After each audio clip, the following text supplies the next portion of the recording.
तेलंगाना प्रदेश के हैदराबाद शहर का एक इलाका है रामनगर।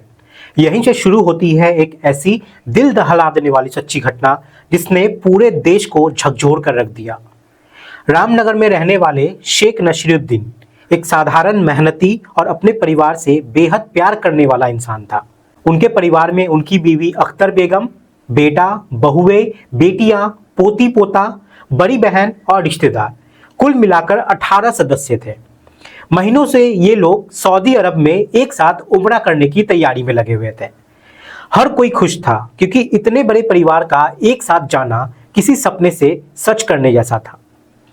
9 नवंबर 2025 वो तारीख थी जिसका इंतजार हर कोई कर रहा था, क्योंकि उस दिन सभी सदस्य सऊदी अरब के लिए अपनी यात्रा पर जाने वाले थे। जब वो लोग हैदराबाद के राजीव गांधी इंटरनेशनल एयरपोर्ट पहुंचे, पूरा परिवार एक साथ थे। चेहरे पर खुशी, दिलों में सिर्फ एक ही बात, अल्लाह के घर जा रहे हैं।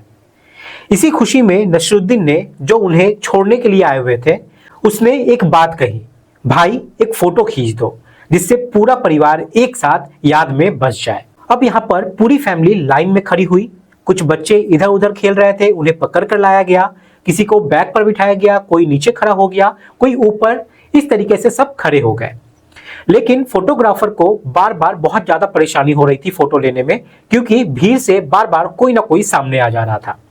लेकिन फिर भी किसी तरीके से आखिरकार एक तस्वीर क्लिक हुई और किसी ने सोचा भी नहीं था कि यही फोटो इस परिवार की जिंदगी की आखिरी तस्वीर बन जाएगी। वे सभी लोग सऊदी अरब पहुंच गए। एक हफ्ते तक मक्का में रहे, इबादत की, तवाफ किया, दुआएं मांगी और फिर 16 नवंबर 2025 की शाम लगभग 4 बजे उनकी बस मदीना के लिए रवाना हुई। बस में 3 स्टाफ और 44 भारतीय नागरिक, जिनमें से 43 हैदराबाद के ही थे। सब थके हुए, कुछ सीट पर बैठ जाते हैं, कुछ सो जाते हैं, कुछ बच्चे अपनी माताओं से लिपट कर सो जाते हैं और कुछ लोग धीरे धीरे बातें कर रहे थे। बस में बैठा एक युवक मोहम्मद अब्दुल शोएब ड्राइवर के बिल्कुल पास की सीट पर बैठा हुआ था। भारतीय समय के अनुसार रात के करीब 1:30 बजे का समय हो रहा था।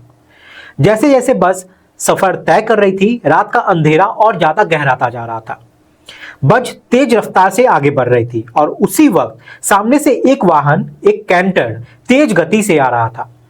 शोएब ने ड्राइवर को धीमे से कहा, भाई सामने कुछ आ रहा है, देखो। ड्राइवर ने जैसे ही देखा, बस के हेडलाइट की रोशनी में केवल कुछ सेकंड का ही समय मिला।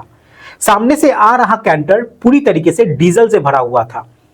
ड्राइवर ने ब्रेक मारा, गाड़ी मोड़ने की कोशिश की, लेकिन तेज रफ्तार, अंधेरा और अचानक सामने आया वाहन, जिससे पल भर में एक भीषण टक्कर हुआ और अगले ही क्षण एक भयानक धमाका भी होता है। धमाका इतना जोरदार था कि बस के आगे का हिस्सा आग के गोले में बदल जाता है। डीजल से लगी आग ने पूरी बस को चंद सेकंड में चीता बना दिया। शोएब और ड्राइवर जैसे तैसे कांच तोड़कर बाहर निकलने में कामयाब हुए, लेकिन शोएब बुरी तरीके से यहां पर घायल हो चुका था। वे कुछ फासलों पर जाकर गिर जाता है और जैसे ही उसने पीछे मुड़कर देखा, पूरी बस एक जलते हुए मुर्दा घर की तरह खड़ी थी। उसके अंदर बैठे 43 लोग, जिनमें औरतें, बच्चे, बुजुर्ग, हर कोई चीख रहा था। दरवाजा धक्का दे रहा था, जान बचाने की कोशिश कर रहा था, लेकिन आग इतनी ज्यादा भयानक थी कि कोई बाहर निकल ही नहीं पाया। बाहर से भी कोई पास नहीं जा पा रहा था। लपटें आसमान छू रही थी, बस का लोहा पिघल रहा था। तभी अंदर बैठे लोगों की चीखें जो थी, कुछ ही सेकंड में यहाँ पर खामोशी में बदल जाती है। वे बस, जिसमें कुछ देर पहले दुआओं की खुशबू थी, अब उसमें सिर्फ जली हुई खुशबू और मौत का सन्नाटा पसरा हुआ था। सड़क से गुजरने वाले वाहनों ने तुरंत वीडियो बनाया, पुलिस को कॉल किया, फायर ब्रिगेड को बुलाया। फायर ब्रिगेड ने आग बुझाई आकर, लेकिन तब तक सब कुछ खत्म हो चुका था। बस के अंदर बैठे 45 में से 45 लोग, जिनमें 43 भारतीय थे, सबकी मौत हो चुकी थी। भारत में ये खबर सबसे पहले हैदराबाद के मोहम्मद मंसूफ तक पहुंचती है। सऊदी अरब से फोन आया और फिर किसी ने रोते हुए कहा, आपकी मां शोहरत बेगम, उनका इंतकाल हो गया है। मंसूफ को यकीन नहीं हो रहा था। उसने फोन करने वाले को डांट दिया और कहा, यह मजाक क्या है, ऐसा कोई बात करता है, तुम्हें शर्म नहीं आती? लेकिन दूसरी तरफ से आवाज आई, भाई मैं मजाक नहीं कर रहा हूं, आपका भाई मंजूर, आपकी भाभी, आपकी भतीजी, सभी इस हादसे में मारे गए हैं। अगले कुछ घंटों में ये खबर, पूरा हादसा सोशल मीडिया पर जंगल की आग की तरह फैल जाता है। लोग हैरान थे, सदमे में थे। तेलंगाना के मुख्यमंत्री, भारत के प्रधानमंत्री, विदेश मंत्री सब ने बयान दिए, दुख जताया और पल भर की रिपोर्ट लेनी शुरू कर दी। हैदराबाद में मीडिया घर घर पहुंच रही थी। संतोष नगर में रहने वाली साहा बेगम ने रोते हुए बताया कि 10 दिन पहले पूरा परिवार उनके घर खाना खाने आया हुआ था। साहा बेगम ने कहा भी था कि उम्रा पर जाने से पहले तो अब सबको घर पर दावत पे आना ही पड़ेगा, लेकिन कौन जानता था कि वो दावत उनकी आखिरी दावत बन जाएगी। रामनगर में रहने वाला सैयद ने बताया, शेख नसरुद्दीन ने 18 लोगों को एक साथ उम्रा पर ले जाने का फैसला किया था।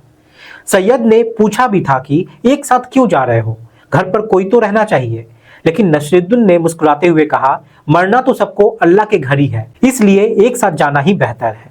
अब इसके बाद उनकी वही 18 लोगों की एयरपोर्ट वाली फोटो जब वायरल होने लगी तो पूरे देश में मातम सा छा गया।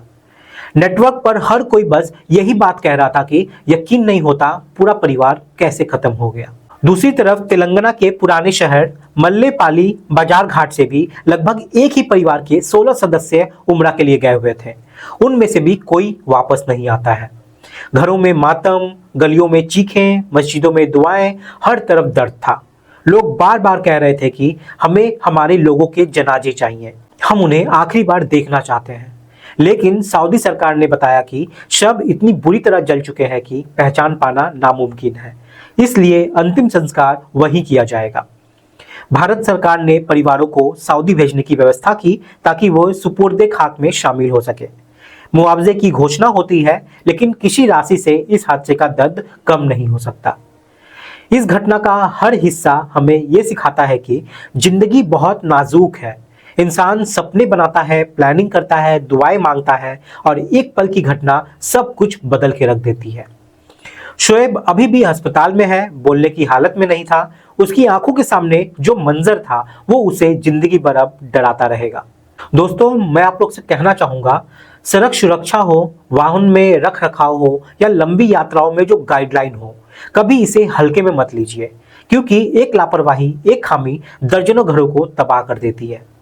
जाते जाते उन सभी 43 परिवार की आत्मा की शांति के लिए हम प्रार्थना करते हैं। दोस्तों, ये पूरी कहानी किसी का दिल दुखाने के लिए नहीं, बल्कि आपको जागरूक करने के लिए बताया गया है।